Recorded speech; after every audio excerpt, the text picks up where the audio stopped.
जय माता दी। आप सभी को माघ महाशय गुप्ता नवरात्रि अष्टमी और नवमी की ढेरों शुभकामनाएं।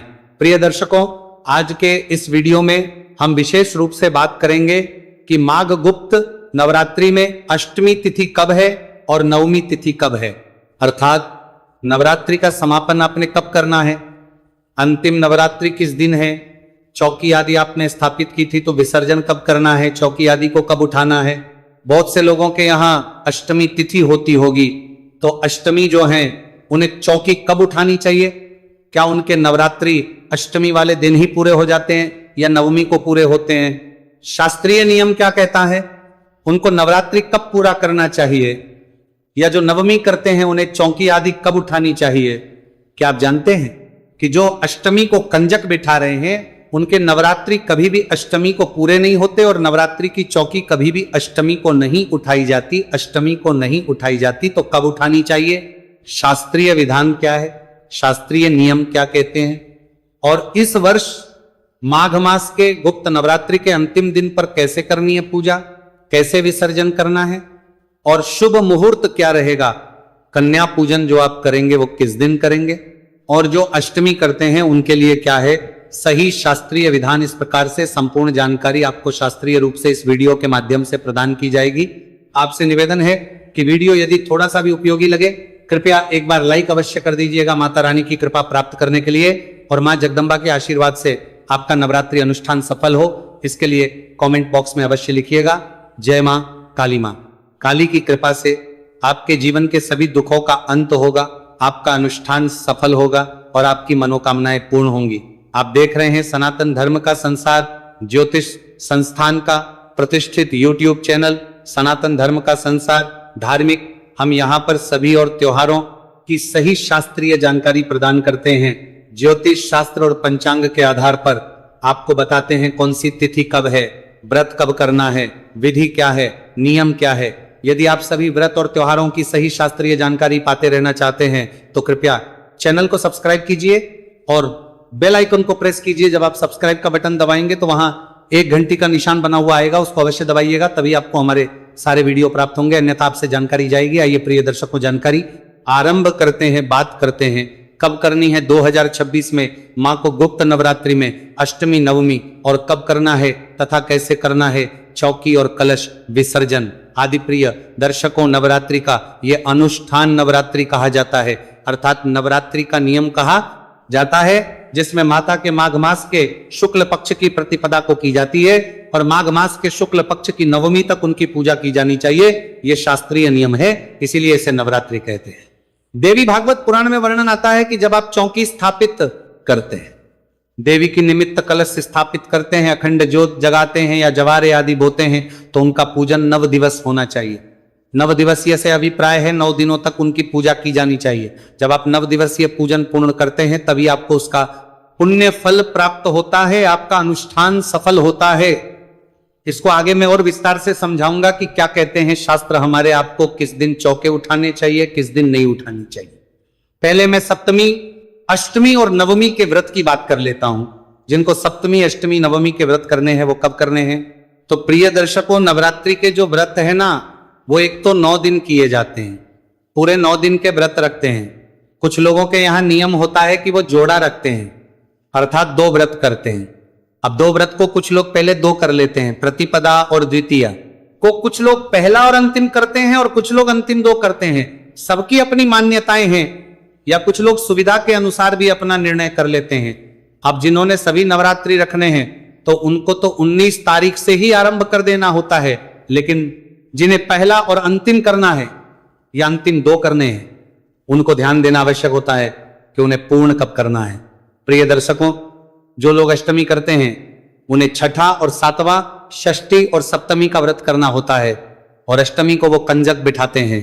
और जो लोग नवमी को देवी पूजन करते हैं वो 7वां और व्रत रखते हैं और नवमी को कंजक बिठाते हैं। या जो पहला और अंतिम करते हैं तो अष्टमी को बिठाने वाले सप्तमी को व्रत रखते हैं, पर नवमी को कन्या पूजन करने वाले अष्टमी का व्रत रखते हैं। प्रश्न उठता है कि अंतिम दिन पर हमें करना क्या चाहिए, कैसे करना चाहिए। फिर मैं बात करूंगा कि आपका जो अंतिम दिन है, जो लोग अष्टमी करेंगे उनके लिए अंतिम दिन क्या है, जो लोग नवमी करेंगे उनके लिए अंतिम दिन क्या है, और विसर्जन कब करना है। तो प्रिय दर्शकों, आप देवी पूजन कर रहे हैं अष्टमी वाले या नवमी वाले, उस दिन आपको सूर्योदय से पहले उठना चाहिए। उठने के बाद स्नान आदि करके स्वच्छ वस्त्र धारण कीजिए। आपकी जो प्रतिदिन की पूजा है देवी की, वो पूजा करेंगे, पूरे विधान से आप पूजन करेंगे। चौकी आपने लगा रखी है ना, तो कल की जो माता की पूजा में चढ़ाई हुई सामग्री है उस सबको हटा दीजिए। वहां से जो पुष्प होंगे, भोग प्रसाद होगा, उस सबको वहां से हटा दीजिए। पुष्प आदि में जाएंगे, भोग प्रसाद आप प्रसाद रूप में ग्रहण कर लेंगे। जो लोटा भर के रखा होगा जल का, उसको या तो सूर्य को दे दीजिए या किसी वृक्ष में डाल दीजिए। उस लोटे को अच्छे से माजिए और पुनः उसमें जल भरिए। मांजने के बाद पहले गंगा जल भरिएगा, फिर शुद्ध जल भरिएगा। नए पुष्प आदि आप लाए होंगे तो आप पूजन करेंगे। प्रतिदिन का मैंने पूजन आपको बताया था, ये संक्षेप में जान लेते हैं पूजन कैसे करना है। तो आसन लगा के बैठ जाइए। लोटे में आपने जल भरी लिया है, सबसे पहले अपने सीधे हाथ पर जल लीजिए और हाथ धो लीजिए। होने के बाद एक एक चम्मच जल अपने सीधे हाथ पर लीजिएगा और पी जाइएगा। एक एक मंत्र पर ओम केशवाय नमः पी जाइए, जल लीजिए। ओम माधवाय नमः पी जाइए। ओम नारायणाय नमः जल लीजिए, पी जाइए। ओम हृषिकेशाय नमो नमः। हाथ धोने के बाद अपने आप को तिलक कीजिए, मौली बांधिए। पारिवारिक जन भी बैठकर यदि पूजन कर रहे हैं तो उन्हें भी तिलक कीजिए, मौली बांधिए और फिर देवी का पूजन आरंभ कीजिए। देवी का पूजन करने के लिए सबसे पहले मातेश्वरी को स्नान कराएंगे, तो स्नान के लिए जल अर्पित कीजिएगा। या तो उनके सामने एक पात्र रख दीजिए, कटोरी आदि, जिसमें आप पूजा की सामग्री और जलादि अर्पित करते रहिएगा। तो सबसे पहले देवी को स्नान कराया जाएगा, या तो पुष्प के माध्यम से स्नान कराइएगा या आप एक चम्मच जल लेके और देवी को अर्पित कीजिएगा। तो प्रेम से पुष्प छींटे दीजिए या एक चम्मच जल लीजिए और सामने रखे पात्र में अर्पित कर दीजिए। स्नान कराने के बाद वस्त्र अर्पित करेंगे। चुनरी अगर आपने नहीं उड़ाई थी माता को तो आज चुनरी उड़ाइए, और अगर चुनरी नहीं उड़ा रहे हैं तो मौली का एक टुकड़ा तोड़िए और वह अर्पित कीजिए। वस्त्र के रूप में वस्त्र अर्पित करने के बाद देवी को तिलक करेंगे। तिलक करने के लिए दीजिए और देवी को कीजिएगा, तिलक कीजिए। तिलक लगा के अक्षत लगाइए। अक्षत लगाने के बाद देवी को इत्र अर्पित कीजिए। इत्र को आप ऐसा कीजिए, फूल पे लगा लीजिएगा। फूल पर इत्र लगा के और देवी को अर्पित कीजिएगा। इत्रम समर्पण, इत्र समर्पित करके देवी को पुष्प अर्पित, और माला है तो माला पहनाइएगा। पुष्प समर्पित कीजिए, माला है तो माला पहनाइए। ये ध्यान दीजिएगा कि धूप और दीप पूजा आरंभ करने से पहले ही आप जला के रखेंगे। जिन्होंने अखंड ज्योत जला रखी है उसे आप दिखा सकते हैं, अन्यथा आप धूप और दीप प्रज्वलित करेंगे, उसके बाद पूजन शुरू करेंगे। धूप दिखाइए, दीप दिखाइएगा। धूप दीप दिखा के नैवेद्य अर्पित करेंगे। नैवेद्य क्या होता है? नैवेद्य के रूप में कोई फल, कोई मिठाई ले सकते हैं। अंतिम दिन की पूजा है। अगर आज आप कंजक बिठा रहे हैं तो आप हलवा पूरी का भोग लगाइए देवी को। नैवेद्य के रूप में हलवा पूरी और काले चने बनाए जाते हैं विशेष रूप से, या नारियल का भोग लगा सकते हैं, वहां अर्पित कीजिए। कराएंगे क्या है, एक चम्मच जल लीजिएगा, सामने रखे हुए पात्र में अर्पित कीजिएगा। जलाजमी कराने के बाद तांबुला तांबू अर्पित करेंगे। तांबुल के रूप में एक पान का पत्ता लीजिए, उसमें 2 लौंग रखिए, 2 इलायची रखिए, एक सुपारी रखिए और वो अर्पित कीजिए। शुभ दक्षिणा, जो भी दक्षिणा आप अर्पित करना चाहते हैं मातेश्वरी को, वह दक्षिणा अर्पित कीजिए। दक्षिणा अर्पित कीजिए देवी को। ओम शुभ दक्षिणा समर्पयामहि, दक्षिणा अर्पित करके हाथ जोड़ के नमस्कार कीजिए। हे मातेश्वरी, इस नवरात्रि पर आज हमारे अष्टमी का त्योहार हम मना रहे हैं, आपका पूजन कर रहे हैं, देवी पूजन कर रहे हैं, कन्या पूजन कर रहे हैं, या जो नवमी करेंगे वो इस प्रकार से बोलिए कि हे मातेश्वरी, इस माघ नवरात्रि में हमने आपकी स्थापना की और पिछले 8 दिनों से हमने आपका पूजन किया। आज नवमी पर हम देवी पूजन कर रहे हैं, कन्या पूजन कर रहे हैं। इसको आप स्वीकार कीजिए और दया का आशीर्वाद प्रदान कीजिए। तो इस प्रकार से देवी का आपने पूजन करना है। ध्यान दीजिएगा, विसर्जन नहीं, और ना ही ये विसर्जन दिन की पूजा है। विसर्जन के दिन की पूजा में पुष्पांजलि कराऊंगा मैं, उसके बाद जो है चौकी उठाई जाती है। जो देवी पूजन आप जिस दिन कर रहे हैं, चाहे वो अष्टमी को कर रहे हैं, चाहे आप नवमी को कर रहे हैं, ये जो पूजन हो रहा है ये विसर्जन नहीं है, ये केवल अष्टमी और नवमी के दिन का ही विशेष पूजा है जो आपको करनी चाहिए। इसके बाद आप कंजक बिठाएंगे। इस प्रकार से देवी की पूजा कीजिए। पूजा करके और मातेश्वरी की आरती करेंगे। ओम जय अम्बे गौरी जो आरती है, उस आरती से आप आरती करेंगे। तदोपरांत आपके आज के जो है उनको आप करेंगे। चाहे आप दुर्गा सप्तशती का पाठ आपने शुरू किया था, नियम लिया था, तो उसका श्रवण कीजिए, उसको सुनिए। अगर आप खुद पढ़ रहे थे तो स्वयं अपने पाठ को पूर्ण कीजिए, या अन्य कोई पाठ का आपने नियम लिया हो। नवरात्रि में, गुप्त नवरात्रि में आप प्रतिदिन का जो रक्षा कवच का नियम हो, या स्तोत्र सुनने का नियम हो या दुर्गा चालीसा पढ़ने का नियम हो, उन पाठ को आप करेंगे। उन पाठ को करने के बाद फिर आपने कन्या बिठानी है। कन्या पूजन कन्या लेकर आइएगा। कन्या जो है वो 9 होनी चाहिए। 9 कन्या का विधान है। ये सही है कि आज के समय में 9 कन्याएं मिलती नहीं है, और क्योंकि बहुत सारे टाउनशिप तो एकदम दूर दूर हैं, वहां तो वैसे भी नहीं मिल पाती। पुराना जहां मोहल्ला है वहां तो फिर भी मिल जाए, लेकिन जहां टाउनशिप बनी है वहां बड़ी दिक्कत होती है। तो ऐसी अवस्था में क्या करें? देखिए, विधान है 9 कन्या का। अब 9 कन्या ना हो तो ऐसा कीजिए आप कि एक कन्या का पूजन तो कम से कम अपने घर पे कीजिए, बाकी 8 के पैकेट बना लीजिए। पैकेट कैसे? जो भी आपको देने के लिए सामग्री लाए हैं, कन्या को देने के लिए उपहार लाए हैं, वहां रखिए थोड़े से छोले, थोड़ी सी पूरी और थोड़ा सा हलवा रखिए, और उस पे जो भी दक्षिणा रखनी है, द्रव्य रखना है अर्थात पैसे रखने हैं, वो रखिए। इन सबको रखिएगा। पहले 9 के 9 पैकेट बनाइएगा या 9 की 9 थालियां लगाइएगा। अपने हाथ में जल लीजिएगा। जल लेके और देवेश्वरी के सामने संकल्प करना है, हे मातेश्वरी, आज कन्या पूजन के दिन हम आपके स्वरूप में इन 9 कन्याओं का पूजन कर रहे हैं, और इस उपलक्ष्य में अमुक भोजन, उपहार सामग्री, चैत्रव्य दक्षिणा अर्पित कर रहे हैं। आप इसे स्वीकार करें और वह जल उन सब के चारों तरफ घुमा के छोड़ दीजिएगा। हाथ जोड़ के नमस्कार कीजिएगा। फिर आप ये सभी देवियों को दीजिएगा।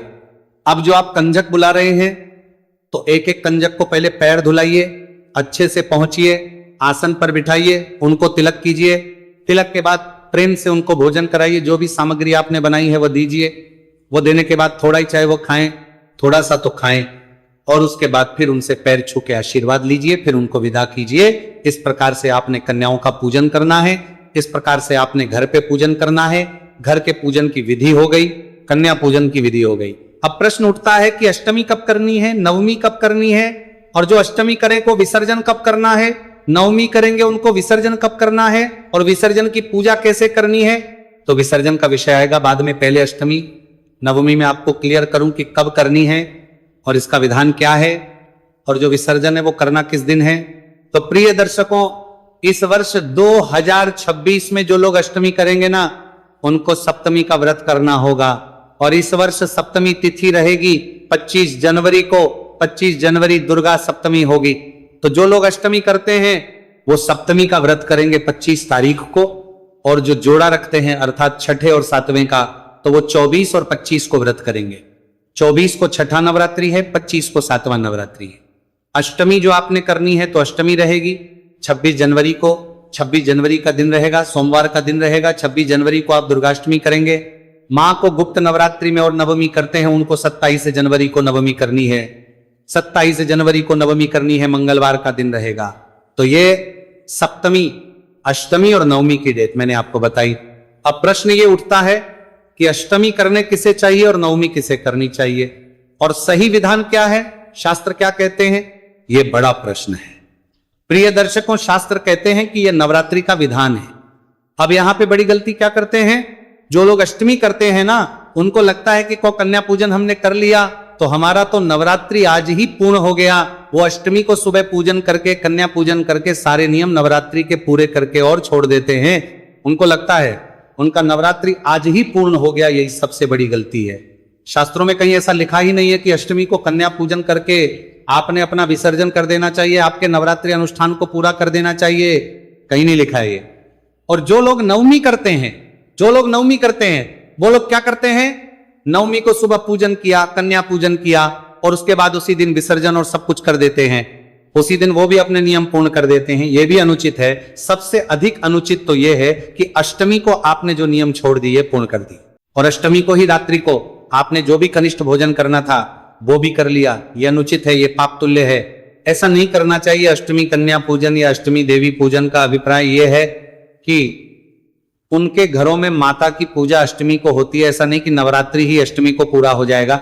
जैसे शीतला, सप्तमी शीतला माता की पूजा होती है। कुछ लोग सप्तमी को पूजते हैं शीतला माता को, कुछ लोग अष्टमी को पूजते हैं, कुछ लोग होली के बाद के पहले सोमवार को पूजते हैं। ये उनकी अपनी परंपरा है। वैसे ही नवरात्रि का जो कन्या पूजन है या जो नवरात्रि में देवी पूजन है, इसका अभिप्राय यह है कि आपका नवरात्रि ही उस दिन पूरा हो जाएगा। इसका अभिप्राय केवल इतना है कि आपके समाज ने इस तिथि को देवी पूजन के लिए निर्धारित किया है, कन्या पूजन के लिए निर्धारित किया है। तो अष्टमी तिथि, अगर आपको अष्टमी होती है तो अष्टमी तिथि केवल आपके यहां पर कन्या पूजन के लिए और देवी पूजन के लिए मान्य है, नवरात्रि समापन के लिए नहीं है। नवरात्रि समापन तो शास्त्रीय नियम के अनुसार नवरात्रि के पूरे होने पर ही होगा। समझिए आप, इसका सीधा सा सरल सा समझने का तरीका है जो कि उसके नाम में ही छुपा है, नवरात्रि। नवरात्रि नवरात्रि जो माता का जो अनुष्ठान होता है, यह नवरात्रियों का विधान है, नवरात्रों का विधान है। नवरात्र में पूजा होती है माता की। ऐसा नहीं है कि बस 90 दिन पूजन करके आपने खोली है, जब तक आपकी नवरात्रि पूजन नहीं हो जाती। 9 तिथियां प्रतिपदा से नवमी की रात्रि तक का नियम कहता है। दशमी तिथि को अब कभी मान लीजिए दशमी तिथि नवमी के दोपहर बाद ही आ जाए तो आप विसर्जन कर सकते हैं, या नवमी तिथि के चौथे चरण में विसर्जन कर सकते हैं। अगर सूर्यास्त से पहले नवमी तिथि का चौथा चरण आरंभ हो जाता है तो उसमें विसर्जन किया जा सकता है, या अगर पूरे दिन नवमी है, रात्रि काल तक नवमी है, तो विसर्जन होगा अगले दिन दशमी तिथि को। यही नियम कहता है। भूल के भी हमें ना अष्टमी को विसर्जन करना चाहिए, ना नवमी को विसर्जन करना चाहिए। और एक बात जो ध्यान देने वाली है कि जो लोग अष्टमी करते हैं ना, उनको नवरात्रि के नियम का पालन नवमी तक करना चाहिए। अगर चौकी नहीं भी लगाई, कुछ लोग क्या करते हैं, अष्टमी पूजा करते हैं, चौकी नहीं लगाते हैं, लेकिन नवरात्रि के नियम का पालन करते हैं, जैसे लहसुन प्याज आदि नहीं खाना, शुद्धता सात्विकता का प्रयोग करना, ये सब नियम पालन करते हैं, पर वो अष्टमी को ही को तोड़ देते हैं। वो अनुचित है। आपको नवमी तक उन नियमों का पालन करना चाहिए, क्योंकि नवरात्रि जो है वो आपके अनुसार नहीं, वो शास्त्रीय विधान के अनुसार चलेगी। और अष्टमी तिथि जो कही गई है, जिनकी अष्टमी होती है, वो समाज ने, उनका जो समाज था उसने देवी पूजन के लिए अष्टमी निर्धारित करी है। इसका मतलब यह बिल्कुल नहीं हो जाता कि आप उसी दिन अपने नवरात्रि अनुष्ठान को पूरा कर देंगे। नवरात्रि अनुष्ठान तो नवमी के चौथे चरण के बाद ही पूर्ण होता है, उससे पहले नहीं होता। इस बात को आपको गांठ बांध लेनी चाहिए। तो अब प्रश्न उठता है कि इस वर्ष 2026 में नवमी तिथि हमने आपको बता दी 27 तारीख को है। विसर्जन कब होगा और कब रहेगी दशमी तिथि, विसर्जन कैसे करना चाहिए, विसर्जन की विधि क्या है, विसर्जन के नियम क्या है। तो प्रिय दर्शकों, विसर्जन एक बहुत बड़ा विषय है। विसर्जन को यहां मैं संक्षेप में आपको समझा दूं कि जिस तरह मैंने ये अभी पूजा विधि बताई है, वैसे ही पूजन करेंगे आप। विधि विधान से पूजन करके पुष्पांजलि अवश्य करनी है। पुष्पांजलि करके क्षमा याचना होगी, और फिर आप चौकी को, कलश को थोड़ा सा खिसका दीजिएगा, और जो जवारे हैं उनमें से 2 जवारे अपने कान के पीछे लगाने का नियम अगर आपके यहां भी है तो आप लगाइएगा। अन्यथा भोग स्वरूप, प्रसाद स्वरूप एक एक जवारा आपने खाना है। बाकी जो जवारे हैं वो विसर्जित कर सकते हैं, या गाय माता को खिला सकते, दीजिएगा, पैरों में ना आए ये किसी के। और विसर्जन जो है एक बहुत बड़ा विषय है, तो मैं इस पर अलग से एक वीडियो बना रहा हूं कि कलश में जो आपने सामग्री डाली है उसका क्या करना है, और जो उसके अंदर सामग्री, उसमें से कौन कौन सी सामग्री है जो प्रवाहित करनी है, कौन सी सामग्री है जो प्रवाहित नहीं करनी है, घर में रखनी है, चौकी को किस प्रकार से विसर्जित करना है, कब विसर्जित करना है, इसके मुहूर्त के साथ मैं अगले वीडियो में जानकारी विशेष रूप से विसर्जन की दूंगा। यहां मैंने साफ किया अष्टमी कब करें, नवमी कब करें और किसको कब पूर्ण करना चाहिए। अनुष्ठान कुछ और पूछना चाहें तो कमेंट बॉक्स में लिख के पूछ लीजिएगा। मां जगदम्बा सब पर कृपा करें। जय माता दी। और आपको बार के लिए याद का बार करना चाहिए।